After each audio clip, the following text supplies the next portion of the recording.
1995, 20 years ago, what I proposed was that there had been a gigantic global cataclysm between 13,000 and 12,000 years ago. I was very specific about that window, between 13,000 and 12,000 years ago, and that it had caused the obliteration of an advanced civilization that is only now remembered in myths and traditions, and which historians and archaeologists do not believe ever existed. When I looked into this issue of a global cataclysm, it was evident from many different lines of inquiry that something really bad had happened on the Earth between 13,000 and 12,000 years ago. But when I wrote Fingerprints of the Gods, I couldn't be certain what that really bad thing was. And I looked into a number of possibilities relating to pole shift, and most closely into a mechanism called Earth crust displacement, which was initially put forward by a historian of science named Charles Hapgood many, many years ago, and then was picked up and refined by Rand and Rose Flemath in Canada in their book, When the Sky Fell. And this is a very interesting proposition, really, the suggestion that the whole outer crust of the Earth can slip in one piece around the mantle or the core of the Earth. It certainly would explain all the cataclysmic effects that were seen. Now, I'm actually still very interested in the Earth crust displacement theory. But what has happened in the last 20 years is that we now have absolutely incontrovertible scientific evidence for what that cataclysm was between 13,000 and 12,000 years ago. And in the new book, I haven't gone into the far reaches of the Earth crust displacement theory. I'm concentrating on the new scientific evidence, and that concerns a comet impact with the Earth. Interestingly, I don't go into this in the book, but I do have an article up on my website about it, actually put there in 2006 by a researcher called Flavio Barbiero, which suggests that the two mechanisms may not be incompatible, that a large object striking the Earth at an oblique angle might cause sufficient stress to the crust to set the crust in motion. But what I've done in the new book is to concentrate entirely on the areas that are now very much universally accepted by science, rather than repeat again more controversial arguments that I explored in Fingerprints of the Gods. I'm trying to get my central point across, which is that we lost something from the human story between 13,000 and 12,000 years ago. And it's just intriguing to me, since I proposed a global cataclysm between 13,000 and 12,000 years ago in 1995, that since 2007, a major group of scientists, more than 30 of them, working all around the world at prestigious scientific institutions, have been presenting piece by piece the evidence for precisely such a global cataclysm. And to cut a long story short, what they've proved, their ride has not been an easy one. They've been peer-reviewed, they've been subject to criticisms and questioning by their scientific colleagues, but every time this has happened, they have simply strengthened their case by refuting the criticism with new evidence and adding further evidence. The latest paper was just published in the Proceedings of the National Academy of Sciences in July 2015. Cut a long story short, what they're saying is that a giant comet with a diameter of about 200 kilometers was drawn into the inner solar system, or thrown into the inner solar system, about 20,000 years ago. And that very large comet then went into an orbit around the sun that crossed the orbit of the Earth twice a year. Initially, there was no problem. But like other comets that we know about, for example, Shoemaker-Levy 9 that hit Jupiter in 1994, which broke up into multiple fragments before impacting on the planet Jupiter, the evidence is that this giant comet also broke up into multiple fragments affected by the gravity of the Earth. And then, 12,800 years ago, at least eight of those fragments, some of which were as much as a mile in diameter, at least eight of those fragments hit the Earth, with the epicenter of the impacts being on what was then the North American ice cap, with cataclysmic effects, because when objects a mile wide coming in at 70,000 miles an hour hit ice that is 2 miles deep. Remember, this is the Ice Age. The northern half of North America was covered with ice 2 miles deep. When that happens, a huge amount of kinetic energy and heat is unleashed. And basically, you have dramatic, cataclysmic melting of enormous areas of the North American ice cap, which flood the land immediately south of them. And part of the book is an investigation of the flood features on that landscape across the edge of the former ice cap. And also pour freezing water into the oceans, which disrupt the Gulf Stream, radically affect global circulation, and cause a plunge in temperatures. And that's what you witnessed 12,800 years ago, a plunge in temperatures accompanied by massive wide-scale flooding and extinction of animals. We now know the reason for this. It was a comet impact, fragments of a giant comet. I have to move quickly through this, but the evidence suggests that some 1,200 years later, 11,600 years ago, the Earth had further encounters with the fragments of this comet. So we are looking at a sustained episode of cataclysm, an extinction-level event that unfolded between 12,800 and 11,600 years ago. And interestingly, 11,600 years ago is the date that Plato gives us for the submergence of the lost civilization of Atlantis. He said that happened 9,000 years before the time of Solon, and the Greek lawmaker Solon lived in 600 BC. So Plato was saying 9,600 BC, which is 11,600 years ago, which is a date that coincides exactly with the scientific evidence, because just as the 12,800 years ago event was accompanied by massive global flooding and destabilization, so also was the 11,600 years ago event. And we've had further encounters with fragments of this comet since then, certainly in the Bronze Age, and the possibility remains that we may have to deal with further encounters with bits of it in the future. So this is the scientific evidence. A lot of this evidence has not been put before the general public before. It's been confined to the rarefied atmosphere of prestigious scientific journals. And one of the things I've tried to do in Magicians of the Gods is to compress and summarize that information, footnote all of the references if people want to follow it up, so that it's understood we have a powerful scientific case here, and that scientific case changes everything.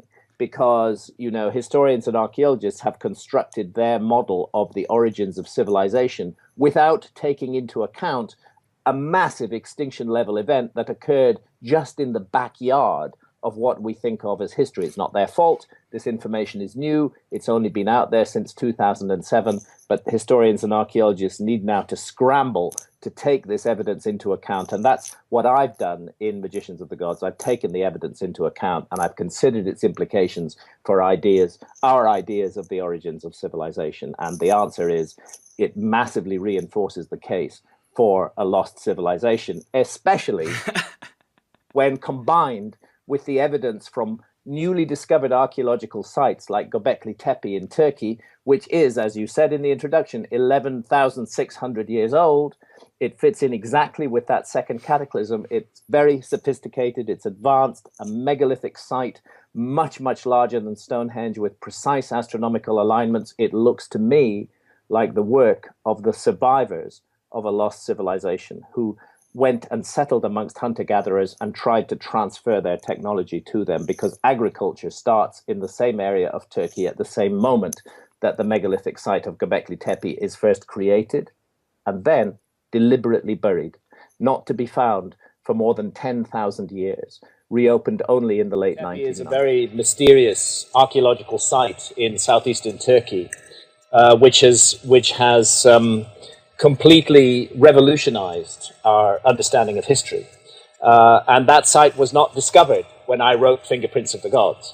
It's one of the reasons that I'm writing a sequel. To be clear, this new book, Magicians of the Gods, is not an update of Fingerprints of the Gods. It's not an update at all. It's a completely new book from front to back, filled with new evidence and new travels to places I didn't talk about before, as well as to some places that I did talk about before, but with a new perspective. And one of the key new sites is Göbekli Tepe in Turkey.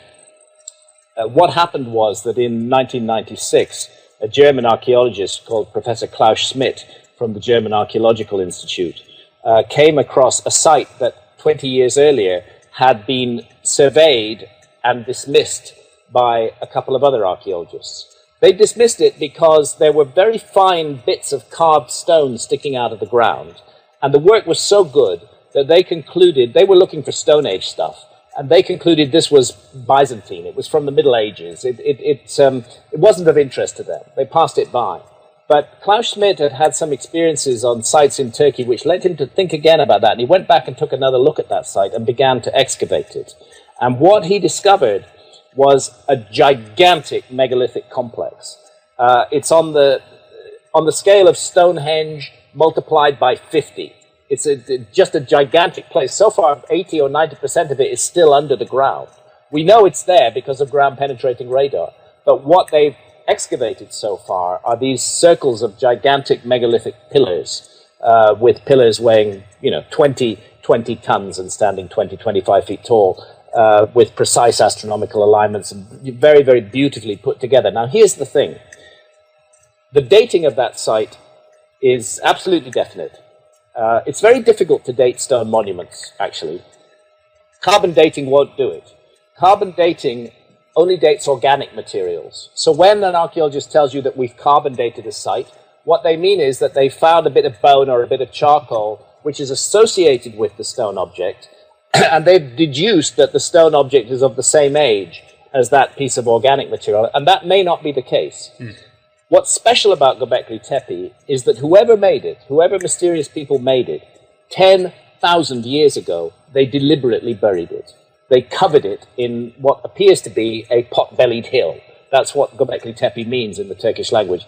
And for 10,000 years, it remained absolutely untouched by the hand of man, sealed away like a time capsule. That's not true of any other megalithic site. You can go to the megalithic temples in Malta, for example, which are thought to be 5,000 or 6,000 years old. And they've been trapped over by every human culture for thousands and thousands of years. And the dating is actually, in my opinion, very insecure on those sites. We may be being misled by, to give falsely young dates by the introduction of later organic materials to those sites. That didn't happen at Göbekli Tepe. And it allows us to say for sure that this site is in the range of 12,000 years old. It may be significantly older than that. Let's see what else comes out of the ground. But what they've got now, we can be absolutely certain, is 11,600 years old. Now, this is, for those who haven't studied archaeology and history, you might think, well, so what? Well, here's what. Stonehenge, famous megalithic site, is less than 5,000 years old. It's 4,500 years old, according to the mainstream chronology. All of the megalithic monuments, famous ones of Europe, whether in Malta or Menorca or in Brittany in France, for example, or in Spain or in Portugal, they're thought to date to that horizon, 5 to 5,500 years old. Nobody is supposed to have been creating gigantic megalithic sites 6,000 or 7,000 years earlier than that.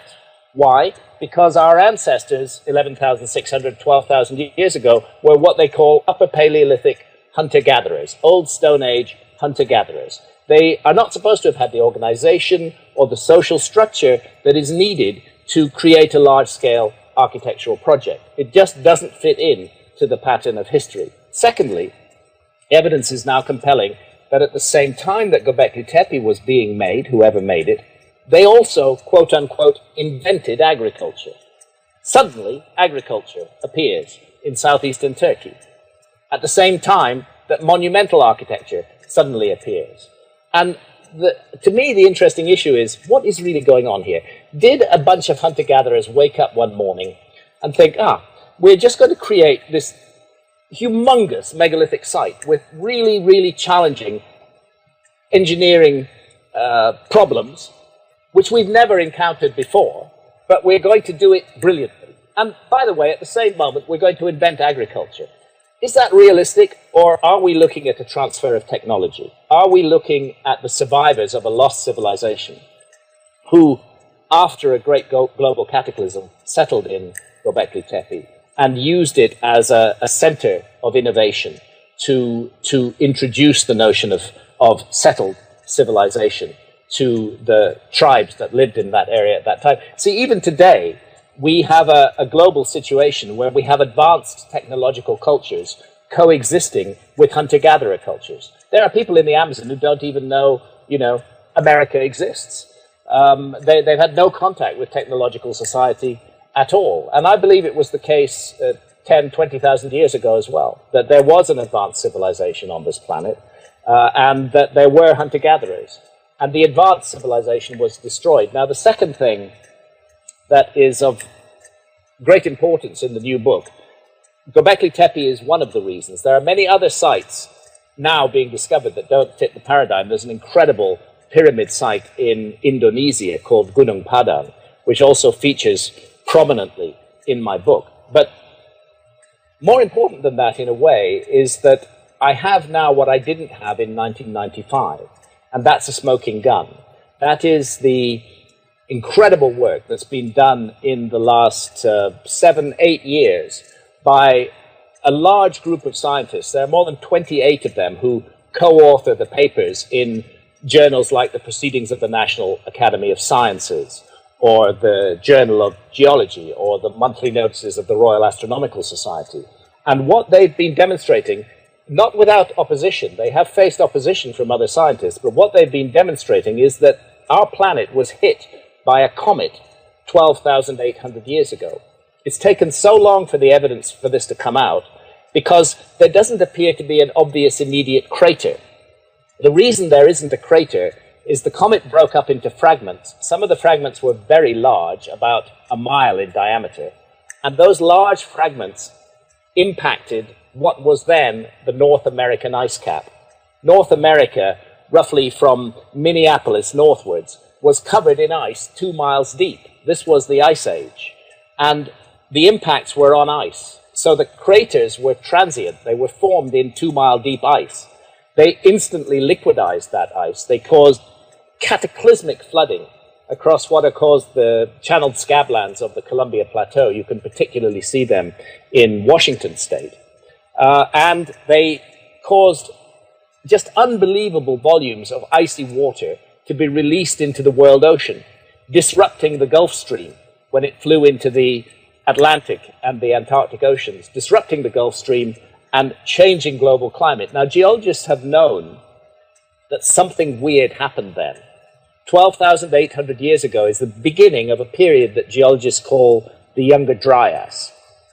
The world appeared to be coming out of the Ice Age, had been for a few thousand years, and then suddenly it goes back into conditions of extreme cold. It now appears that that was because of the comet impacts on the North American ice cap, and that extreme cold resulted from the disruption of ocean circulation. 1,200 years later, 11,600 years ago, the exact date that Göbekli Tepe appears to have been founded, something else happens. The world suddenly reverses its climate again. The Younger Dryas ends. Global climates shoot up by the order of 10 to 15 degrees in a single lifetime. It's extraordinary what happens. Again, the comet explains this. The broad argument is that we're looking at what is called a giant comet, which had originally a diameter of about 150 miles.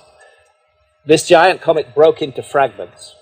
12,800 years ago, about 8 of those fragments hit the Earth, and many big fragments and many smaller bits. It was an extinction-level event. This is when the megafauna, the mammoths, the woolly rhinos, the giant beavers, and so on and so forth in North America went extinct. 1,200 years later, the Earth encountered the debris stream of the comet again. This time, the impacts were in ocean. They caused a huge cloud of water vapor to be thrown up into the upper atmosphere and created a dramatic global warming, which resulted in the further climate change that took place at that point.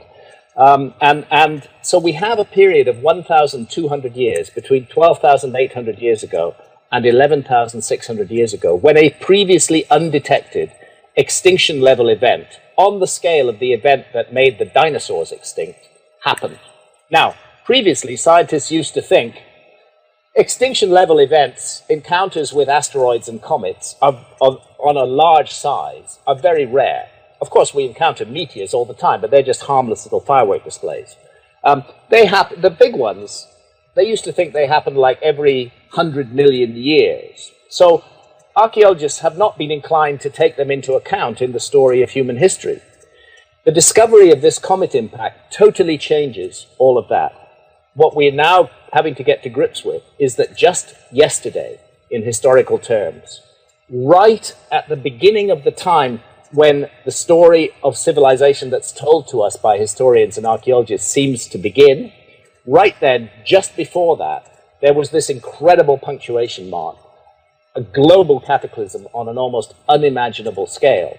And suddenly, all the myths and traditions of a lost civilization, of a golden age, of global floods and cataclysmic earthquakes, they all make complete sense. And, so the point I'm making is that history for the last 11,600 years, history and archaeology, may have built a pretty good house.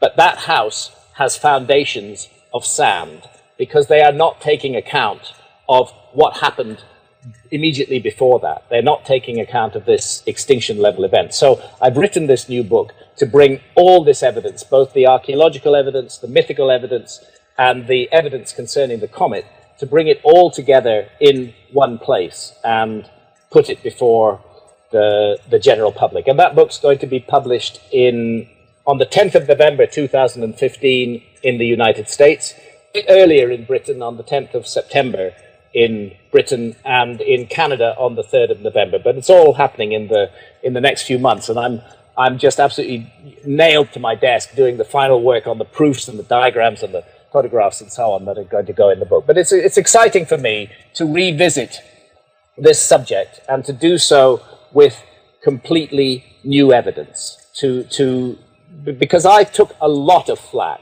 when I published Fingerprints of the Gods in 1995. I can't begin to tell you the insults that were thrown my way by archaeologists and historians and their friends in the media all around the world, who were absolutely convinced that their reference frame of history was right and that there could be no lost civilization. What's happened in the last 20 years is just a mass of new evidence that's come out, and that evidence needs to be put before the public in a coherent way, and that's why I've written it. Absolutely, and let's look at the word history. Mm-hmm. It has the word story in it. Right. History is a narrative. It's a story. It should not be mistaken with the facts. Mining out the facts behind the story is a work in progress. It isn't complete yet by any means. There are deep mysteries hidden in our past, and I believe we need to get to grips with those mysteries in order to understand what we are actually and how we function in the world we live in today, and to realize that we have too much hubris, too much confidence in ourselves and our technological society. In many ways, in mythological terms, we meet all the criteria of the next lost civilization. And this becomes an issue worthy of taking seriously when we realize that so recently such a gigantic cataclysm took place upon the Earth.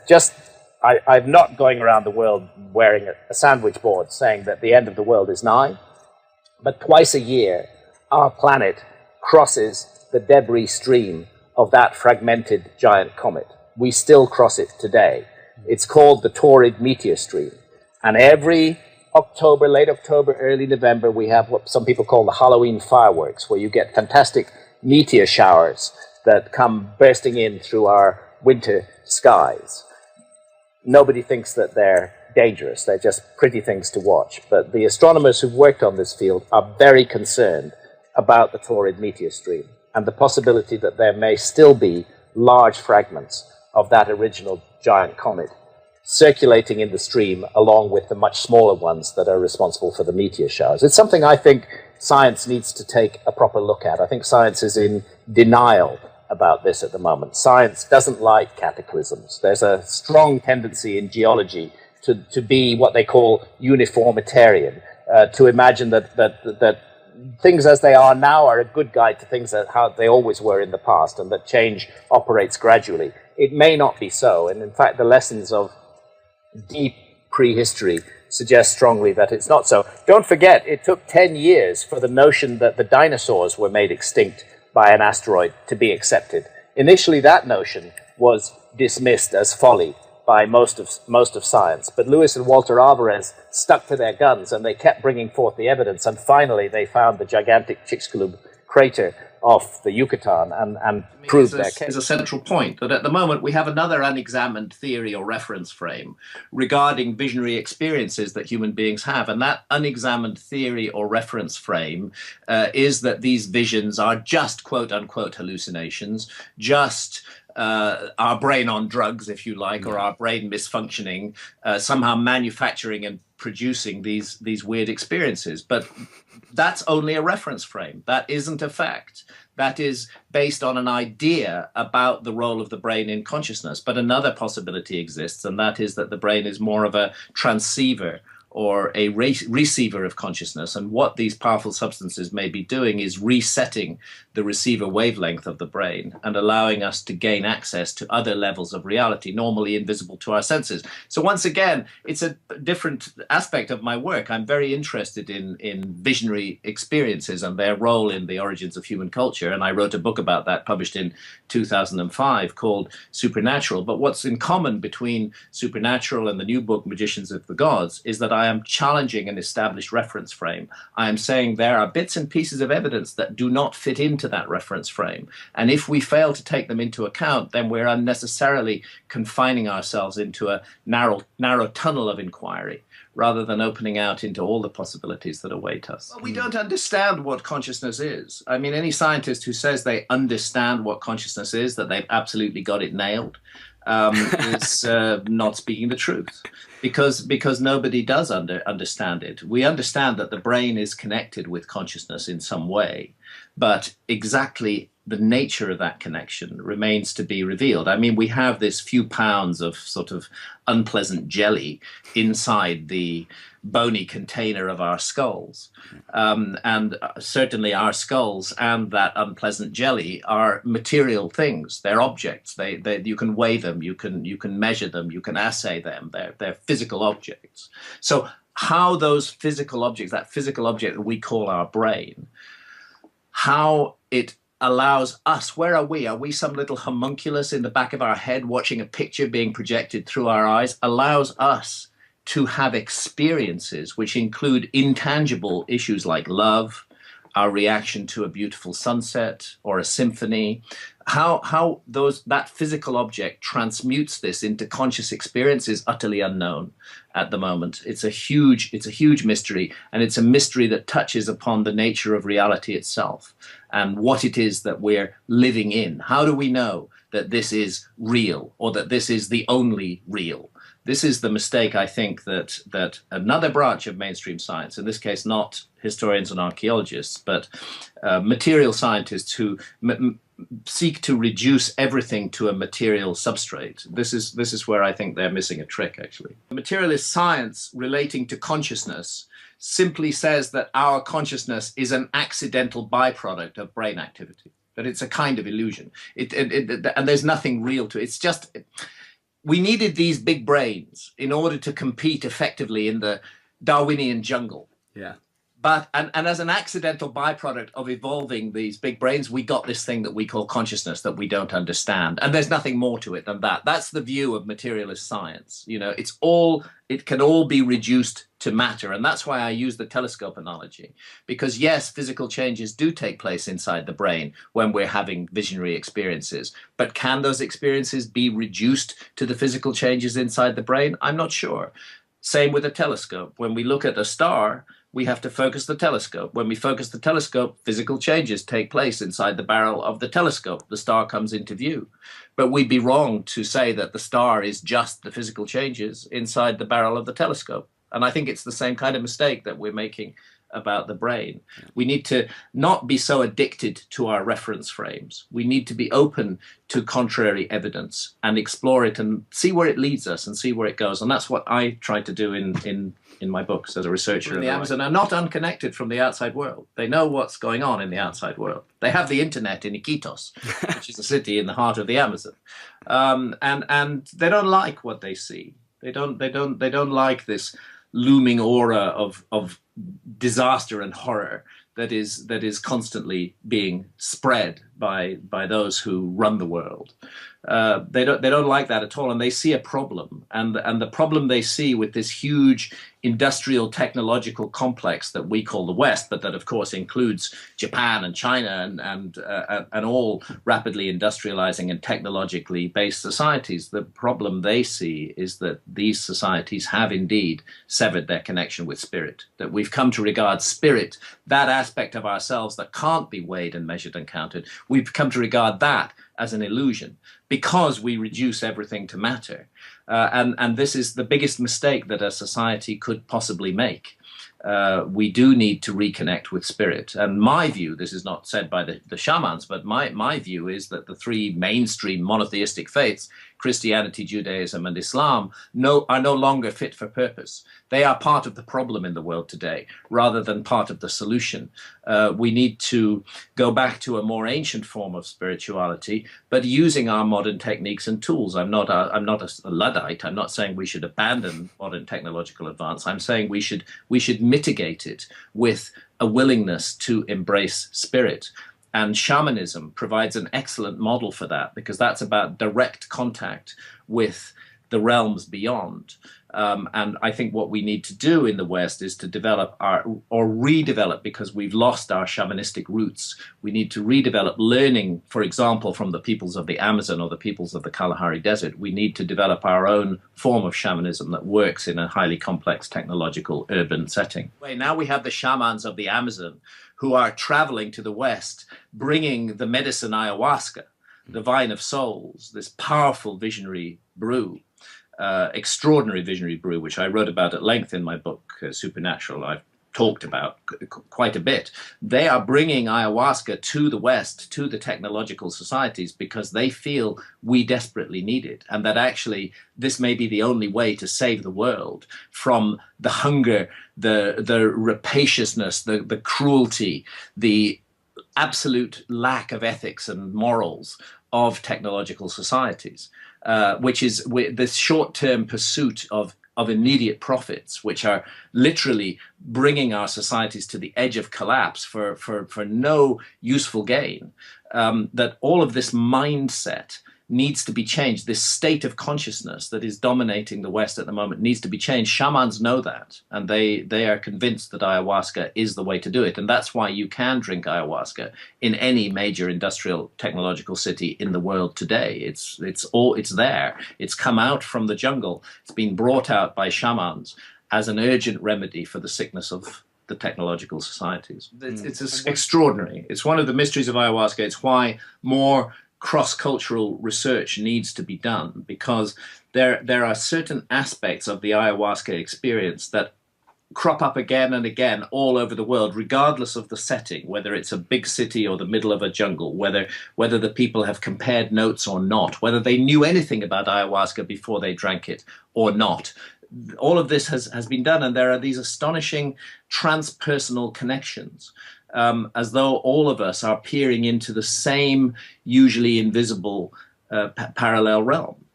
This is what's really remarkable about ayahuasca, and it's why I feel that much more detailed research needs to be done into the Amazonian brew itself, in which the active ingredient, although I don't particularly like that phrase because it's much more complicated than that, but the active ingredient is DMT, dimethyltryptamine, the most powerful hallucinogen known to man.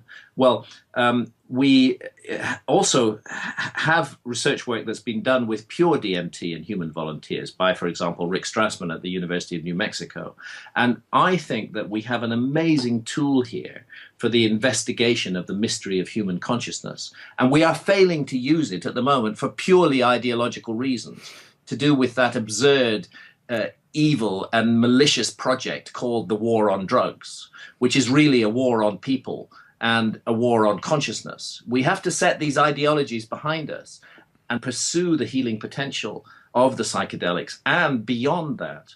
Yeah. Because some work is being done now on the healing potential of psychedelics, and I welcome that. But beyond that, we need to realize that we have an incredible tool for the investigation of the mystery of consciousness and of the mystery of reality itself, and that structured scientific experiments could be devised involving human volunteers and DMT, which might explore the nature of reality further. Why should we not do that? Why should we, we're spending a lot of money exploring outer space. Let's spend a wee bit exploring inner space as well. And let's, get rid of the ideology and the knee-jerk reactions that have been set in motion by nearly 50 years of mind programming called the war on drugs, which has been an unmitigated failure in its entire half century of operation, which has caused untold misery, which has restricted the human family from manifesting and expressing itself in the ways that we should. The war on drugs is evil and wicked, and it needs to be ended right now. One such healing was the amazing results at Takiwasi Clinic in Peru. That's right. So, Takiwasi Clinic in Peru, Dr. Jacques Mabit, for a while, Gabor Mate in Canada, getting drug addicts. People who are addicted to really harmful drugs like heroin and cocaine, getting them off their addictions to those hard drugs with ayahuasca. A month of ayahuasca sessions will produce a revelation that results in well over 50% of the subjects completely giving up their hard drug habit, breaking their addiction, no withdrawal symptoms, and no return to drug addiction. The astonishing results. Yet Gabor Mate was getting the same results in Canada, but he was stopped. He was banned by the Canadian authorities on the grounds that ayahuasca is a drug. So it seems that the Canadian authority would rather give heroin addicts something horrible like methadone, which is itself addictive, would rather give something horrible like methadone than investigate this extraordinary new avenue for ending drug addiction. Ayahuasca is primarily about healing. That's what it's always been about in the Amazon jungle, and that's the role that it continues to play today. So again, we just have to we have to take off these ideological blinkers and look at things as they actually are. There is a preformed narrative I've discovered about me and about my work, which mainstream archaeologists and historians and their friends in the media just buy into wholesale without actually ever needing to talk to me or to read my books. The suggestion is that I'm saying this is definitely how it was, and that I never do that. What I'm saying is that there are anomalies, there are puzzles, there are issues in our past that are unexplained, and so far we've only been given one side of the story, and that's the side of the story preferred by those who regard themselves effectively as being in control of our past, the experts who mediate between us and our past and transmit to us their knowledge of our past. Those are the historians and archaeologists. Well, good for them. And they do some fantastic work, which I highly respect. But there is room for another point of view, especially when it comes to something so important as the origins of human civilization. And especially when we discover that we have an extinction level event right in the basement of what historians and archaeologists say is the beginning of history. This is a real problem, and it has to be taken into account. I'm not saying that I'm 100% right or even 50% right. I'm saying that here is an area we need to explore, and here is what's known about it right now. And it looks like it changes everything about how we view our past. Let's consider it. That's all I'm saying. Let's consider this. Let's take this into account. Investigator of any aspect of reality is looking into it, hopefully with a rational mind and investigative tools. And certain material begins to come out, and then they start to formulate a theory about what all that material might mean. What happens is a kind of alchemy, is that over a period of time, the theory about what all those bits of evidence might mean becomes mistaken for a fact. People start to react to it as though it is a fact, as though it is real, as though it is something other than a theory. And that at that point it's approaching the level of a religious belief, because here is actually simply a speculation about the nature of our past, but it's being dressed up and presented as though it's absolutely true. And there could be no alternative explanation. And it becomes a reference frame, or if you like, a pair of spectacles through which the past is viewed. And it becomes very difficult to see anything that contradicts that. And it's referred to as, sociologists know this, it's called cognitive dissonance, that if you are presented with ideas and evidence that utterly contradict deeply held and cherished views of your own, you're going to reject that ideas and evidence inevitably, because it's so uncomfortable for you to have to accept it. And this is true of everybody. Everybody suffers from cognitive dissonance regarding their core ideas. But it becomes a serious problem when an entire profession that has been given sole responsibility for interpreting our past to us is suffering from cognitive dissonance and will not consider any alternative than the model, the theory that they have been working with for the last 100 years or so. But it's just a theory. It's not facts. It's a theory built on bits and pieces of evidence. But the further back you go into the past, the thinner the evidence becomes and the more like a fairy tale it becomes. And that's what I would say we're looking at with mainstream history and archaeology. Great work for the last 9,000 years, but everything before that's pretty much a fairy tale. These are transient craters that are formed in ice that is 2 miles deep. And when the ice melts away, very little evidence of the crater is left. Actually, in the last year or so, shock effects that were on the ground under the ice cap have been identified. We have now about 4 major potential craters that have been identified. But it's important to be clear that the scientific evidence up till now, excluding those traces of craters that were left after the impact had been absorbed by the ice cap, that the bulk of the evidence up to now is what are called impact proxies.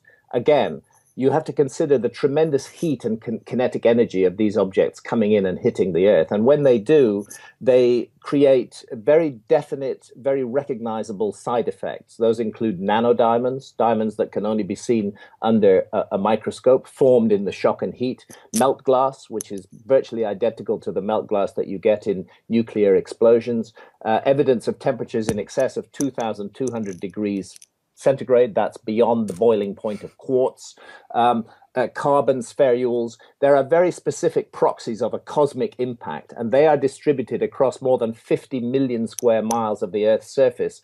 And the latest scientific paper published in Proceedings of the National Academy of Sciences in July 2015 makes clear, it's a Bayesian chronological analysis, it makes clear that this was all one single event that unfolded literally in a single afternoon. It was not spread out over hundreds of years. It wasn't slow and polite and gradual. It was instant, massive, worldwide. And there's only one explanation for that, and that is the impact of a large object coming in from the solar system. Because I happen to believe in reincarnation. And actually, if you go into the studies, it's a little bit beyond belief. I mean, it's not just a matter of belief.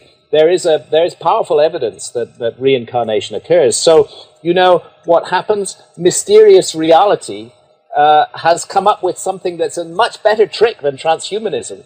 That we can have multiple lives, experience many different, learn and grow as souls and spirits in many different incarnations in many different ways. And from that point of view, it would be a really bad idea to live in the same body for hundreds and hundreds of years in the same circumstances. What you need is to shuffle the deck and come back in totally different seconds. Maybe you were a billionaire in this life. Maybe it's really good for your spirit in the next life to be born a pauper. And to have to wrestle with that and deal with that, you know, that's what reincarnation offers, which transhumanism appears to be seeking to take away. So I have no problem with technology as such, but we have to do the spiritual work first, and that should guide our approach to technology. It shouldn't be the other way around. And I'm afraid the mainstream religions, again, this is my opinion, the mainstream religions, Christianity, Judaism, Islam in particular, I don't think that they offer a format to do that spiritual work. The spiritual work has to be at the level of direct personal experience. The problem with the West, and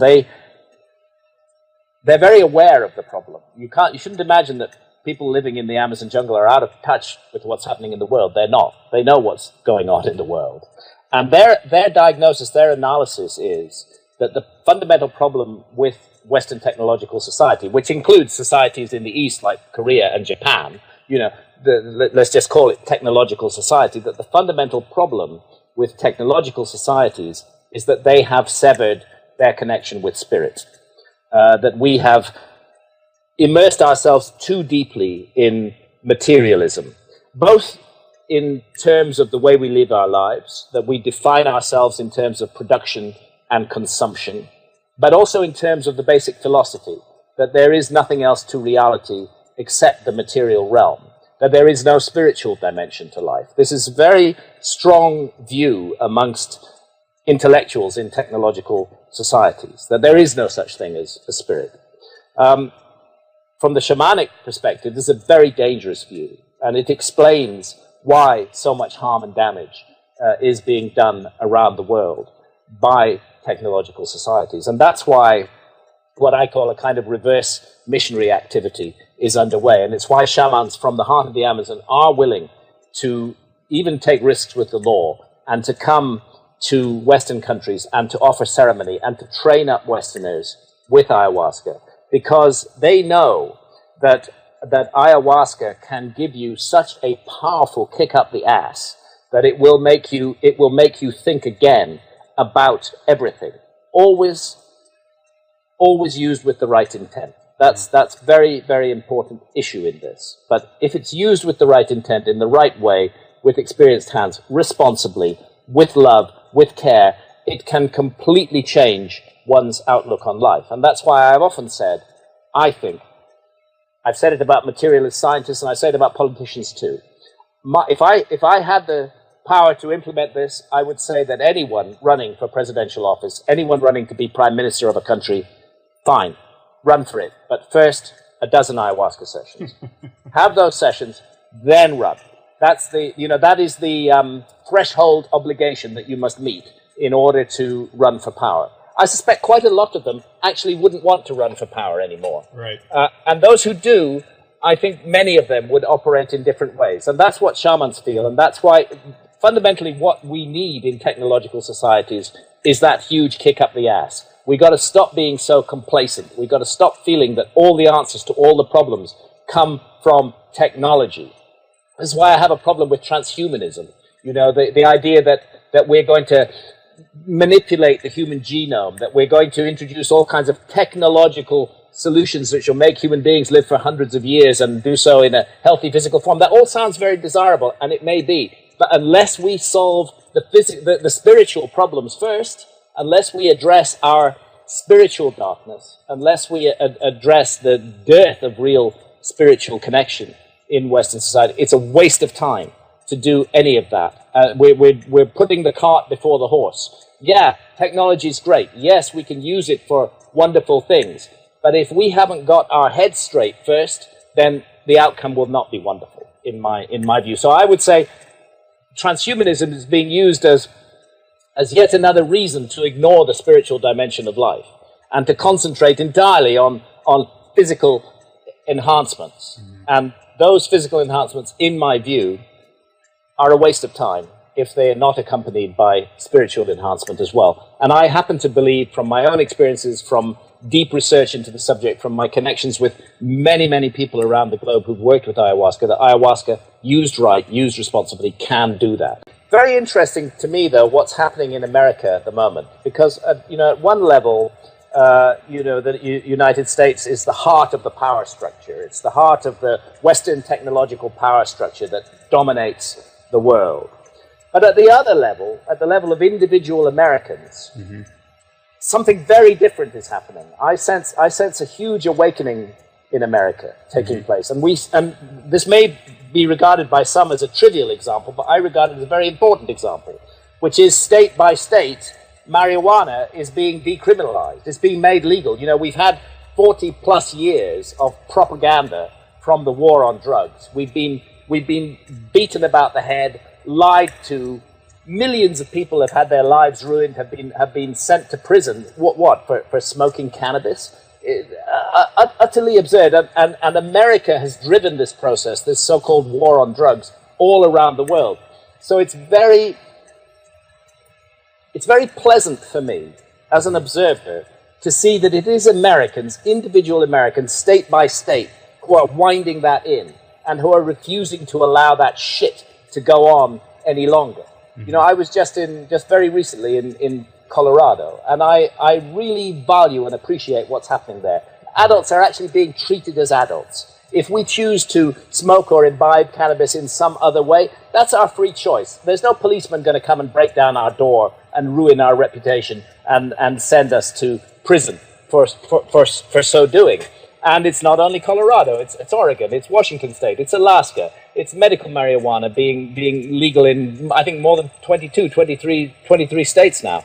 The engine of the war on drugs, which had federal America behind it for so long, which caused so much suffering and pain in the world, because the war on drugs is an unremittingly evil enterprise, in my view, that is being stopped by Americans at the grassroots level, just the way Americans at the grassroots level stopped the Vietnam War. So America has there's great power in the population, where when the people wake up, they can really change things. That can't happen in Britain.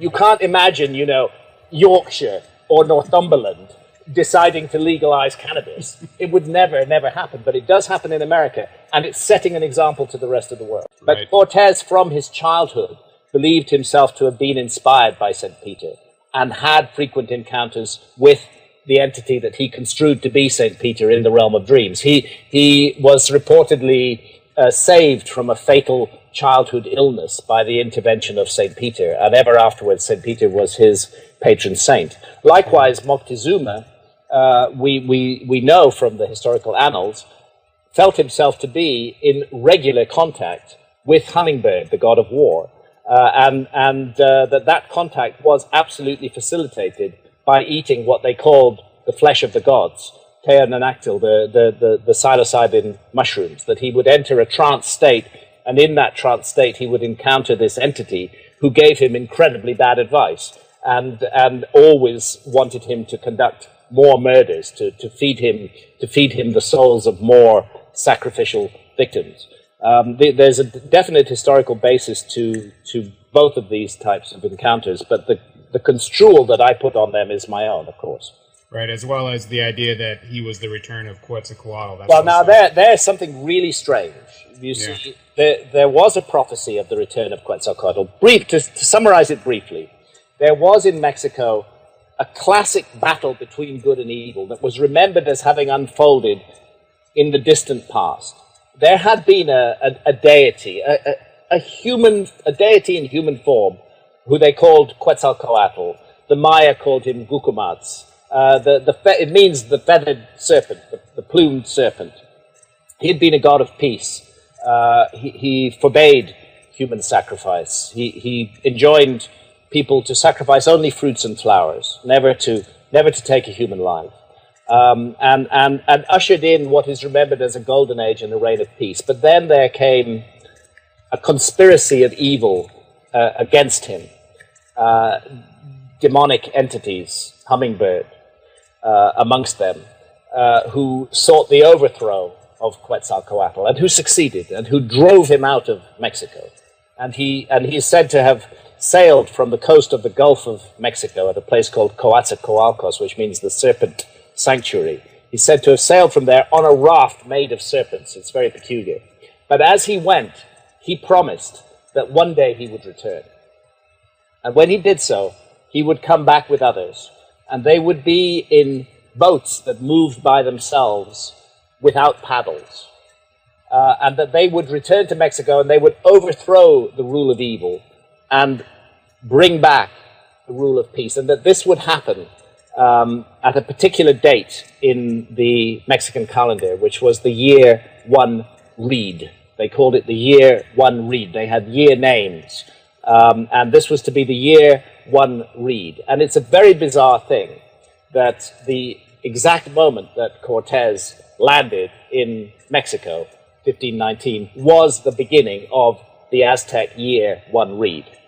So he fulfilled an undoubtedly real, existing ancient prophecy. And he looked the part. He came in ships that moved by themselves without paddles, sails. Aztecs had never seen sails before. He was equipped with all kinds of weaponry that they'd never seen and never understood. There was a particular weapon that was spoken of in the ancient traditions of Mexico as a fire serpent, which bolts of fire would come out of it. It would dismember human beings. It was a terrible, powerful weapon. And the Spanish had fire serpents. Of course, we call them guns. So many other aspects of the Spanish were mysterious and supernatural. The very fact they rode horses, only 16 horses amongst the whole Cortes army, 16 heavy horse. But, my God, 16 heavy horse coming down on you at 30 miles an hour, men on their backs, armored in steel, the horses themselves armored in steel, the ground shaking under their feet.